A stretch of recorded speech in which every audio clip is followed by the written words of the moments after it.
మన మూలాలు మనకు గుర్తుంటున్నాయా? మన కుటుంబ విలువలకి మనం ఎంత విలువిస్తున్నాం? ఇది సెంట్రిక్గా తీసుకుని ఒక కార్యక్రమం చేయాలని ఆలోచించాం. అదే ఫ్యామిలీ వాల్యూస్.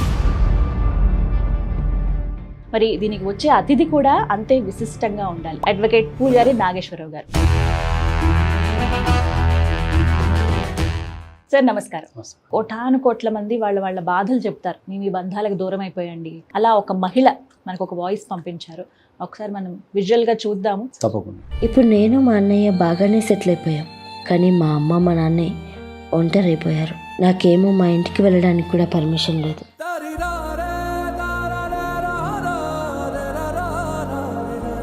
బహుశా నాలాంటి ఆడపిల్లలకి ఇది తప్పదేమో. తల్లిదండ్రులను చూసుకోవాలని ఉన్నా చూసుకోలేని దుస్థితి.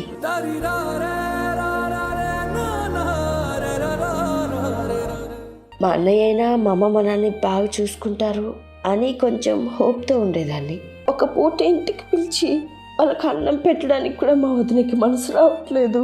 ఏది మనదనుకుంటా ఏది కాదనుకుంటా. ఇప్పుడు వాళ్ళని అనాథాశ్రమంకి పంపించే పరిస్థితి వచ్చింది. ప్రతి కుటుంబంలో ప్రతి ఆడపిల్ల ఎదుర్కొంటున్న సమస్య. ఇప్పుడున్న సమాజంలో ఇల్లు అనేది ఒక సేఫెస్ట్ ప్లేస్ కాదు. మన భారతదేశంలో ఉన్న కుటుంబ వ్యవస్థ అనేది కుంటుపడిపోయింది. ఇప్పుడు భారతదేశంలో అత్యధికంగా డైవోర్స్ కావడానికి గల కారణాలలో ఇప్పుడు చెప్తున్న విషయం. అత్తమామలు పాత స్టోరీ, అమ్మ నాన్నలు కొత్త స్టోరీ.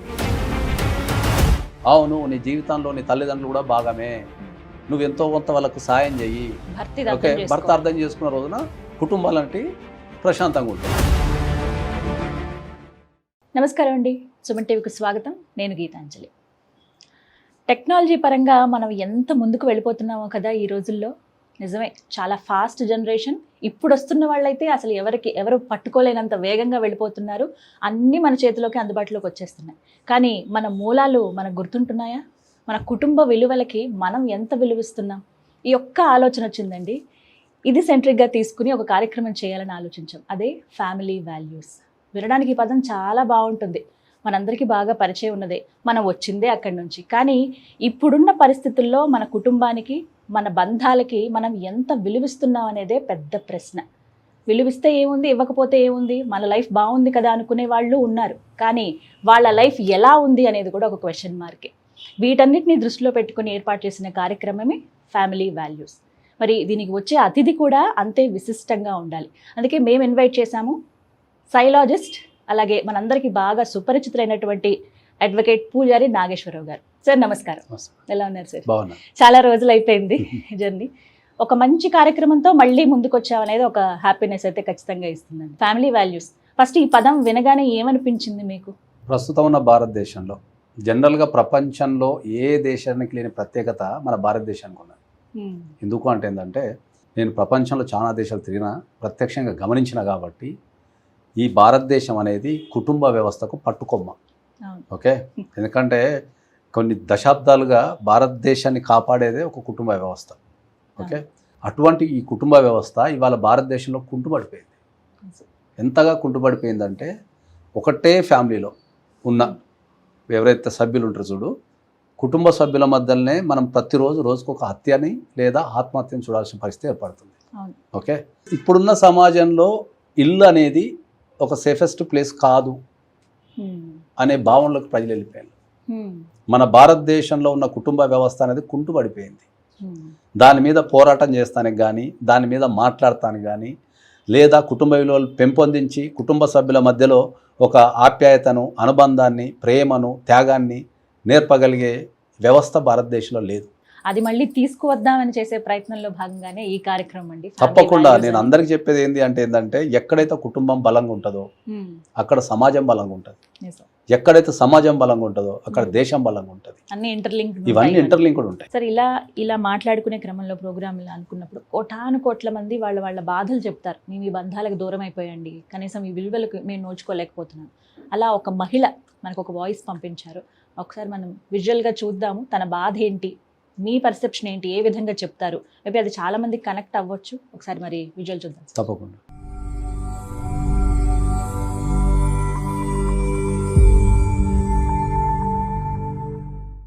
నా పేరు అరుణ. మా అమ్మ నాన్నకి 2 సంతానం. నేను మా అన్న. ఇద్దరిని ఆడ మగ తేడా లేకుండా మా అమ్మ మా నాన్న సమానంగా పెంచారు. మాకున్న పొలాలు ఆస్తులతో ఇద్దరిని ఉన్నత చదువులు చదివించారు. ఎక్కడెక్కడి నుంచో సంబంధాలు వస్తే నేను మా అన్నయ్య విడిపోతామేమో అన్న భయంతో ఒకే ఊర్లో సంబంధాలు చూసి మాకు పెళ్ళిళ్ళు చేశారు. ఇప్పుడు నేను మా అన్నయ్య బాగానే సెటిల్ అయిపోయాం. కానీ మా అమ్మ మా నాన్నే ఒంటరైపోయారు. నాకేమో మా ఇంటికి వెళ్ళడానికి కూడా పర్మిషన్ లేదు. ఒకవేళ వాళ్ళు ఎప్పుడైనా వచ్చినా మా ఇంట్లో మూతి విరుపులు. ఒకరోజు నేను మా వారిని స్ట్రైట్గా అడిగేశాను, ఏమండి, మా అమ్మ నాన్నకి వయసు పైపడుతుంది, వాళ్ళు మమ్మల్ని చాలా కష్టపడి పెంచారు, ఇప్పుడు వాళ్ళు చేసుకోలేకపోతున్నారు, మనం తీసుకొచ్చుకుందామని. దానికి ఆయన చెప్పిన సమాధానం విని నాకేం మాట్లాడాలో అర్థం కాలేదు. పెళ్ళిలో నేనేమైనా మీకు మాట ఇచ్చానా మీ వాళ్ళని చూసుకుంటానని? మా వాళ్ళనే నేను చూసుకోవట్లేదు, ఇక వాళ్ళని ఎలా చూసుకుంటాను? ఆయన 2 వస్తే నాకు చాలా బర్డెన్ అయిపోతుంది అన్నారు. బహుశా నాలాంటి ఆడపిల్లలకి ఇది తప్పదేమో. తల్లిదండ్రులను చూసుకోవాలని ఉన్నా చూసుకోలేని దుస్థితి. ఏదైనా పండగ ఏదైనా వచ్చినప్పుడు వెళ్ళాలి, అమ్మకి పిండి వంటల్లో సాయం చేయాలి, నాన్న పక్కన కూర్చొని కబుర్లు చెప్పాలి అని ఉంటుంది కదా. సరే, నా పరిస్థితి ఇలా పక్కన పెడితే ఇక మా అన్నయ్య అయినా మా అమ్మ మా నాన్నని బాగా చూసుకుంటారు అని కొంచెం హోప్తో ఉండేదాన్ని. కానీ తర్వాత తెలిసింది ఏంటంటే వాడి పరిస్థితి నాకన్నా దారుణంగా ఉందని. ఒక పూట ఇంటికి పిలిచి వాళ్ళకి అన్నం పెట్టడానికి కూడా మా వదినకి మనసు రావట్లేదు. ఇక వాళ్ళని ఏం చూసుకుంటుంది? ఇక మా అన్నయ్య వాళ్ళ చేతిలో కీలుబొమ్మగా మారిపోయాడు. సో వాడు కూడా చూసుకునే పరిస్థితి లేదు. చిన్నప్పుడు నేను మా అన్న పెద్దయ్యాక అమ్మని ఇలా చూసుకోవాలరా, నాన్నని ఇలా చూసుకోవాలరా అని ఎన్నో కలలు కన్నాం. కానీ అవి ఇవి చూసుకోలేకపోతున్నాం. ఇప్పుడు వాళ్ళని అనాథాశ్రమంకి పంపించే పరిస్థితి వచ్చింది.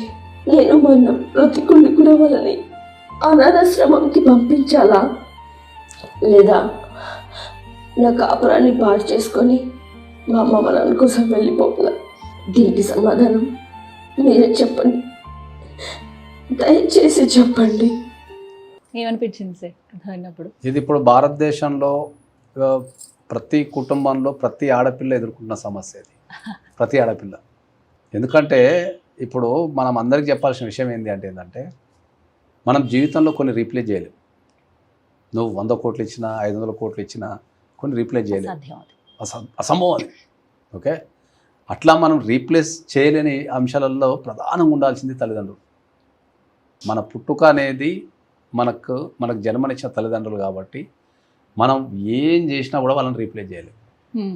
సో మన జన్మకు కారణమైన మన తల్లిదండ్రుల్ని మనం బాధ్యతగా చూసుకోవాల్సిన పరిస్థితి అనేది ప్రతి ఒక్కరికి అది ఒక బాధ్యత కింద తీసుకోవాలి. అది మన జీవితంలో ఎన్ని కష్టాలు ఎదురైనా ఏది చేసినా కూడా మనం తల్లిదండ్రుల్ని చాలా జాగ్రత్తగా చూసుకోవాలనేది ఖచ్చితంగా మనం అందరికి చెప్తున్నాం మనం. ఓకే, ఎందుకు అంటే ఏంటంటే ఈ మానవ జీవితంలో అత్యంత దయనీయమైన పరిస్థితి కానీ లేకపోతే తట్టుకోలేని పరిస్థితి ఏమైనా ఉందంటే అది వృద్ధాప్యం. ఎందుకంటే ఆ టైంలో వాళ్ళు ఏమైనా చేసుకోవాలన్నా కూడా చేసుకోలేరు. ఓకే, ఆ వృద్ధాపంలో ఏంటంటే వాళ్ళకు పనులు చేస్తానికి, వాళ్ళ పక్కన నిలబడటానికి, వాళ్ళ జీవితంలో ఉన్న ఒక మోరల్ సపోర్ట్ ఇవ్వడానికి వాళ్ళకి పిల్లలే ఆధారం. ఎందుకంటే అప్పటి వరకు వాళ్ళ పిల్లల మీద ఎంతో ఆశలు పెట్టుకొని వాళ్ళ జీవితంలో ఎన్నో త్యాగాలు చేసి పిల్లల యొక్క ఎదుగుదలని వాళ్ళ కళ్ళారా చూస్తూ ఉండాలనే కోరికతోని తల్లిదండ్రులు చాలా త్యాగాలు చేసేస్తారు. అది నేర్పాల్సిన విషయం చాలా ఉంటుంది.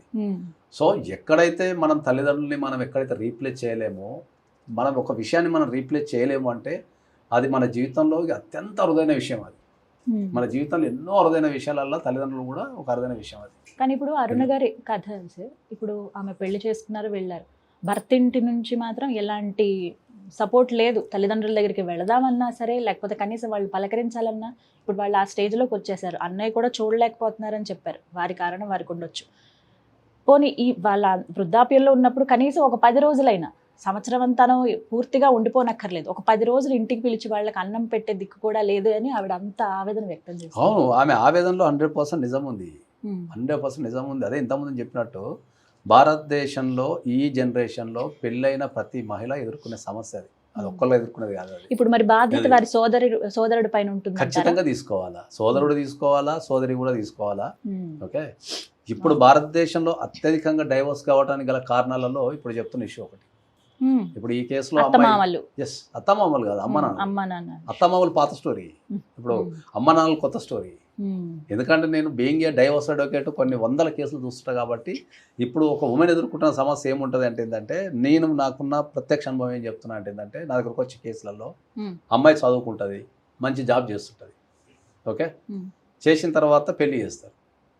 ఎప్పుడైతే పెళ్లి జరుగుతుందో జరగంగానే మొగుడు ఏం ఫీల్ అవుతాడంటే ఏంటంటే, ఆమె మీద సర్వాధికారాలు నాకే, ఇంక్లూడింగ్ జీతంతో సహా అనేది ఈ మగవాళ్ళకు లేదా వాళ్ళ కుటుంబానికి ఆ ఒక రకమైన ఫీలింగ్ వచ్చేస్తుంది.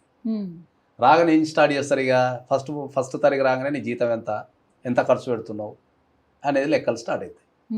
ఓకే, ఇక్కడ ఒక మానవీయ కోణం ఏంది అంటే ఏంటంటే, ఇప్పుడు ఎప్పుడైతే పెళ్ళి అవుతుందో పెళ్ళి కాగానే ఇక ఆమె జీతం మీద, ఆమె వ్యక్తిత్వం మీద కావచ్చు, ఆమె అన్ని రకాలుగా లొంగిపోవాలి అనేది ఇంకా మన కుటుంబాలలో కొద్దిగా ఉంది. ఓకే, సో ఆ కుటుంబాల్లో ఉన్న విషయాన్ని అర్థం చేసుకోకుండా ఈ అత్తామామలు కానీ భర్త కానీ ఆమెను ఫోర్స్ చేయటం ద్వారా జీతం అంతా తెచ్చి మాకు ఇవ్వాలా, లేకపోతే మేము చెప్పినట్టే ఖర్చు పెట్టాలా, మేము చెప్పినట్టే వినాలా, నువ్వు మా ఇంటి కొడవి కాబట్టి ఇక నువ్వు నీకు ఆశలు ఉండవు, కోరికలు ఉండవు, బాధ్యతలు ఉండవు, బంధాలు ఉండవు అని చెప్పేసి వీళ్ళు రకరకాల ప్రయత్నాల వల్ల వాళ్ళని మానసికంగా కానీ శారీరకంగా కానీ లేకపోతే ఫైనాన్షియల్ కానీ ఇబ్బంది పెడుతుంటారు. ఇబ్బంది పెట్టగానే వీళ్ళు పక్కన ఏం చేస్తారు, రోజు చూసి తట్టుకోలేక ఇంటికి వెళ్ళిపోతారు. ఓకే, అక్కడ నుంచి డిస్ప్యూట్ స్టార్ట్ అయ్యి కుటుంబాలు విడిపోవడం స్టార్ట్ అవుతుంది. ఇక్కడ మనం అర్థం చేసుకోవాల్సిన విషయం ఏంటంటే, ఒక అమ్మాయి ఈ రోజున అంత కష్టపడి చదువుకొని అంత సంపాదిస్తుంది అన్నప్పుడు వాళ్ళ కుటుంబ సభ్యుల పాత్ర ఎంత ఉంది? నువ్వు అమ్మాయిని మాత్రమే కన్సిడర్ చేస్తున్నావు, వాళ్ళ తల్లిదండ్రుల యొక్క పాత్రను కన్సిడర్ చేస్తాం లేదు. ఆమె ఒక్కతే పెరిగిపోయి, ఆమె ఒక్కతే కాలిగిపోయి, ఆమె సంపాదించుకొని ఆమె జాబ్ తెచ్చుకోలేదు కదా. కుటుంబ సభ్యులు లోన్లు తెచ్చి ఆమెను చదివిపించి, లేకపోతే కష్టపడి చదివిపించి ఒక స్థాయికి తెస్తారు. తర్వాత పెళ్ళి, ఇప్పుడు మగోళ్ళకు ఆడవాళ్ళకున్న తేడా ఏంటంటే, మగోళ్ళకి చదివిపించి సెటిల్ చేస్తే సరిపోతుంది. ఆడపిల్లలకు వచ్చారు తల్లిదండ్రులకి ఇంకా అదనం బడ్డని ఏంటి అంటే, వాళ్ళు పెళ్లి చేయాలి. పెళ్లి చేయాలంటే ఈ రోజుల్లో పెళ్లి చేయాలంటే బంగారం అని, బట్టలని, పెట్టుపోతులని, కట్న కానుకలని చాలా ఉంటాయి. ఒక వ్యక్తి తన జీవితకాలంలో ఎంతైతే సంపాదించుకోవాలనో ఆ సంపాదించుకున్నంత ఖర్చు మళ్ళీ ఆ పెళ్లి పెట్టాల్సి వస్తుంది. సో ఆడపిల్ల థింకింగ్ ఎట్లుంటుంది అంటే ఏంటంటే, అరే నన్ను ఇంత కష్టపడి నన్ను చాది ఆ కుటుంబంలో పెరిగి వచ్చిన అమ్మాయి కాబట్టి, అక్కడ నా ఆర్థిక పరిస్థితి అవగాహన ఉంటుంది కాబట్టి, ఇవాళ నేను స్థాయిలో ఉండటానికి నా ప్రధాన కారణం తల్లిదండ్రులే కదా. కాబట్టి వాళ్ళకి ఎంతో కొంత నేను ఇవ్వాలి కదా, ఎంతో కొంత ఇవ్వాలి కదా. వాళ్ళు వృద్ధాపంలో ఉంటారు, లేకపోతే వాళ్ళు తీసుకున్న లోన్లు ఉంటాయి, ఫైనాన్షియల్ ఇష్యూస్ ఉంటాయి, హెల్త్ ఇష్యూస్ ఉంటాయి. కాబట్టి నేను ఇవ్వాలి కదా ఒక సాఫ్ట్ కార్నర్ అనేది ఆడపిల్లకి 100% ఉంటుంది. దాన్ని గౌరవించడం నేర్చుకున్న రోజు, దానిపైన నువ్వు మనసు విప్పి మాట్లాడిన రోజు, అవును నీ జీవితంలో నీ తల్లిదండ్రులు కూడా భాగమే, నువ్వు ఎంతో కొంత వాళ్ళకు సాయం చెయ్యి, భర్త అర్థం చేసుకున్న రోజున కుటుంబాలంటే ప్రశాంతంగా ఉంటాయి. సో ఈ కేసులో అదే లోపం. సరే, ఇక్కడ అమ్మాయి సంపాదిస్తుందా లేదా అనేది మనకు అప్రస్తుతం, కానీ ఏ ఆడపిల్లైనా సరే తల్లిదండ్రులతో కలిసి వాళ్ళతో ఆనందాలు పంచుకోవాలనుకుంటుంది, తర్వాత వాళ్ళతో కలిసి తినాలనుకుంటుంది. దాంట్లో ఏం చేయాలి, నీకు ఏమవుతుంది? మా అంటే ఒక పండగ పిలుచుకుంటే 4 తిండి పెడతావు, అంతే మేము ఏం చేస్తావు? అత్తమామలు తెచ్చుకుంటే ఏం చేస్తావు నువ్వు? సార్ అంతకన్నా కూడా కొన్ని పలకరింపులు చాలు. అదే పలకరింపులే, ఏం చేస్తావు నువ్వు? నువ్వు ఇప్పుడు ఒక ఇంటికి నీ అత్తమామ వచ్చింది అనుకుందాం, ఏం చేస్తావు? మాట నువ్వు వండుకునే అన్నది ఇంకో గ్లాస్ ఎక్కువ వస్తావు, అంతే కదా. ఓ అర్ధగంట మాట్లాడతావు, ఏముంటుంది? ఏజ్లు ఉన్న వ్యక్తులతోని మనం పలకరించుకొని మాట్లాడడంలో ఉన్నంత ఆనందం ఎక్కడ ఉండదు. ఒక పిలుపు అనేది కనీసం నీకు 1 సంవత్సరం ఆయుష్ని పెంచుదంట. నేను ఒక 5 నిమిషాలు మాట్లాడడం వల్ల ఒక వ్యక్తితోని నేనున్నానే భరోసా ఇస్తే సరిపోతుంది. వాళ్ళకేం నువ్వు పెట్టుబోతలు పెట్టి వాళ్ళని ఏదో ఉద్ధరించాల్సిన అవసరం ఏం లేదు. ఓకే, సో ఈ కేసులో మనకు 2 ప్రాబ్లమ్స్ ఏమున్నాయి. ఒకటి, ఒక ఆడపిల్ల పడే ఆవేదన ఒకటి కనిపిస్తున్నది. రెండోది, కొడుకు యొక్క నిర్లక్ష్యం కూడా కనిపిస్తుంది.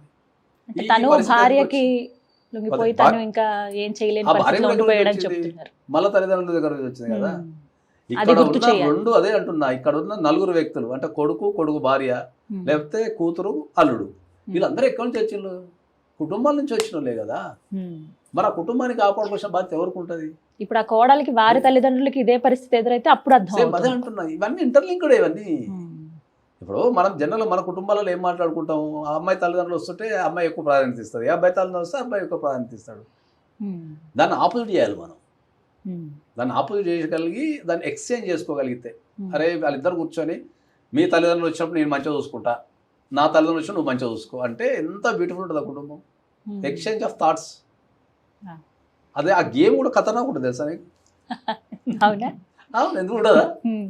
కొన్ని ఒక భార్య భర్త కుటుంబాల్లో- కూర్చొని ఇప్పుడు నీ తల్లిదండ్రులు వచ్చినప్పుడు నువ్వు ఎక్కువ ఇంపార్టెన్స్ ఇస్తావు కదా, ఈసారి నువ్వు తగ్గిపో, నేను బాగా ఇంపార్టెన్స్ ఇస్తా, ఆ గేమ్ ఆడుకుందాం. నెక్స్ట్ నా తల్లిదండ్రులు వచ్చినప్పుడు వాళ్ళతో మంచిగా ఉండు, మంచి వాళ్ళకి తిండి పెట్టు, మంచి బట్టలు పెట్టు, నీ తల్లిదండ్రులు వచ్చినప్పుడు నేను పెడతా అని చెప్పేసి ఆ ఎక్స్చేంజ్ అయిపోతే వాళ్ళు వచ్చినప్పుడు ఆ పరకాయ ప్రవేశం చేస్తే ఆ కుటుంబం ఎంత అందంగా ఉంటుంది. నిజంగా ఇది ఇలాంటి ఇప్పుడు భార్య ఏమనుకుంటది, అరే నా తల్లిదండ్రులు వస్తే మా ఆయన ఇంత మంచిగా చూసుకున్నాడు అని భర్త మీద గౌరవం పెరుగుతుంది. ఆ తల్లిదండ్రులు ఏమనుకుంటారు, అరే అమ్మ మా అల్లుడు అసలు ఎంత మంచిగా చూసుకున్నాడు అని ఎక్స్చేంజ్ ఆఫ్ థాట్స్ చేసేసుకుంటే అయిపోతుంది. చాలా మంది నీ జీవితంలో ఎన్నో నటిస్తావు కదా, నాలో నటించరాడు అయిపోతుంది అమ్మ జీవితం. నటించొద్దనేదే సార్, ఆ ప్రేమ ఆప్యాయతలు మళ్ళీ తిరిగి రావాలి అదే అనేది దానికే ప్రయత్నం. నేను ఏం చెప్తున్నా, వీళ్ళకి ఉల్టా చేసుకుంటే అయిపోతుంది, ఈక్వల్ అయిపోతుంది అప్పుడు. ఇప్పుడు కొంతమందిని చూస్తాం, అత్తమామ అని పిలవరు, అమ్మ నాన్న అనే పిలుస్తారు. అవును, కొన్ని ఇళ్లలో బాగుంటాయి బంధాలు. కొన్ని ఇళ్లలో. కానీ ఎక్కువ కుటుంబాలు అయితే ఇవి ఎదుర్కొన్న ఎక్కువ కుటుంబాలు ఇప్పుడు ఈ అమ్మాయి ఎదుర్కొన్న సమస్య మన భారతదేశంలో ఎక్కువ ఉంది. వీళ్ళందరికీ ఇచ్చిన సలహా ఏంటి అంటే, ఒక కుటుంబం మంచిగా ఉండాలంటే మీరు ఏం చేయండి, మీ భార్య ప్లేస్లో మీరు కొంతకాలం నటించేసిండి అంటే నేను అంటే నువ్వు మీ అత్త మామల్ని నువ్వు తెచ్చుకొని నువ్వే తిండి పెడితే నీ భార్యకు కూడా విలువ ఉంటుంది. నీ భార్య నీకు విలువ ఏంటో నేర్చుకుంటుంది. అయ్యో నా తల్లిదండ్రులు మంచిగా చూసుకుండే, నా తల్లిదండ్రులకు రెస్పెక్ట్ ఇచ్చిండే, నా తల్లిదండ్రులకు బట్టలు పెట్టిండే, నా తల్లిదండ్రులతో మంచిగా మాట్లాడని చెప్పి భార్య ఏం చేస్తుంది, లొంగిపోతుంది నీకు. అరే నా తల్లిదండ్రులు ఇంత మంచిగా చూసుకుంటే కదా అని లొంగిపోతుంది. అట్ ద సేమ్ టైం అప్పుడు ఏం చేస్తుంది ఆమె, నీ తల్లిదండ్రులు కూడా మంచిగా చూసుకుంటుంది. ఎందుకంటే మన దాంట్లో ఇప్పుడు మనకు కొన్ని కల్చర్ ఉంది. ఏం కల్చర్ ఉంటుంది, ఏదో రిటర్న్ గిఫ్ట్ అంటారు. రిటర్న్ గిఫ్ట్ ఎందుకు ఇస్తాం మనం, ఎందుకు ఇస్తాం? వచ్చిన సందర్భాన్ని గుర్తు చేసుకుని నువ్వు నాకు మన జీవితంలో ఎంత చిన్న విషయాన్ని మర్చిపోతావు అంటే, మన ఇంటికి ఎవరన్నా బాక్స్లో బిర్యానీయో గిరియానో పెట్టి పంపిస్తారు. పంపించిన తర్వాత మనం ఏం చేస్తాం, మళ్ళీ బాక్స్ ఇచ్చినప్పుడు అరే ఖాళీ ఏదో ఒకటి పెట్టి, అట్లాంటిది ఇది. నువ్వు వాళ్ళ తల్లిదండ్రులు కనుక నువ్వు మంచిగా చూసుకోగలిగితే ఆమె డిఫాల్ట్ గా నీ తల్లిదండ్రులు ఇంకా మంచిగా చూసుకుంటుంది, మొహమాటం కనుక చూసుకుంటుంది. అయ్యో నా తల్లిదండ్రులకి ఇంత వాల్యూ ఇచ్చినప్పుడు నేను వాళ్ళ తల్లిదండ్రులకు వాల్యూ ఇవ్వాలి, విలువను మనం నేర్పగలిగితే ప్రతి కుటుంబం చాలా సంతోషంగా ఫ్యామిలీ సాంగ్ పాడుకుంటారు. సార్ మీ పర్సెప్షన్లో చాలా అద్భుతంగా ఇది ఒక సలహా అయితే ఇచ్చారు. ఇంకా చాలా మంది ఈ ప్రాబ్లం ఫేస్ చేస్తున్న వాళ్ళు మీరు ఇచ్చిన ఈ సలహాని పాటిస్తే ఇంకా బాగుంటుంది. తప్పకుండా ఈ సలహాని పాటించండి. మీకు ఆపోజిట్ ఉన్న తల్లిదండ్రులని అంటే ఇప్పుడు భర్త అనుకో అత్తమామలు మంచిగా చూసుకోమాను, భార్య వీళ్ళ అత్తమామలు మంచిగా చూసుకుంటే కుటుంబాలను సంతోషంగా ఉండకపోతే నేను గ్యారంటీ ఇస్తాను. ఇది ఫైనల్ ఈ మాట చాలు. Thank you sir. నేను గ్యారంటీ ఇస్తాను. Thank you sir. Thank you. విన్నారు కదండి, అరుణ గారి కథ మీలో చాలా మందికి కనెక్ట్ అయి ఉంటుంది. సేమ్ అదే మాదిరిగా చాలా మందికి కథ ఉండుంటుంది. మరి నాగేశ్వరరావు గారు చెప్పినటువంటి ఈ సలహా మీకు ఎంతవరకు ఉపయోగపడుతుంది, వారు చెప్పిన దానికి మీరు ఏకీభవిస్తున్నారా లేదా అనేది కామెంట్స్ రూపంలో తెలియచేయండి. అంతేకాదు ఈ సమస్యకి మీరు కూడా ఒక జడ్జిగా భావించి మీరు ఎలా రియాక్ట్ అవుతారన్నది కూడా ఒక వాయిస్ మెసేజ్లో మాకు పంపించవచ్చు. మరొక చిన్న విషయం, ఇది ఒక్కటే కాదండి, బంధాలకి సంబంధించి బంధుత్వాలకి సంబంధించి ఇలా మనలో చాలామంది ఎన్నో ప్రాబ్లమ్స్ ఫేస్ చేస్తున్నారు. మీకు కూడా ఇలాంటి సమస్య ఉన్నట్లయితే స్క్రీన్ మీద కనపడుతున్న వాట్సాప్ నెంబర్కి ఒక చిన్న వాయిస్ నోట్, ఒక 2 నిమిషాల్లో 3 నిమిషాల్లో మీరు పడుతున్న ఆ బాధని, మీరు కావాలనుకుంటున్న సమాధానం గురించి మీరు ఒక మెసేజ్ లాగా మాకు పంపించవచ్చు. అది స్క్రీన్లో డిస్ప్లే చేస్తాం. మీ సమస్యకు ఒక పరిష్కారం, ఒక సలహా అందించే ప్రయత్నం చేస్తాం సుమన్ టీవీ వేదికగా ఫ్యామిలీ వాల్యూస్ అనేటువంటి ఈ కార్యక్రమంలో. నమస్కారం.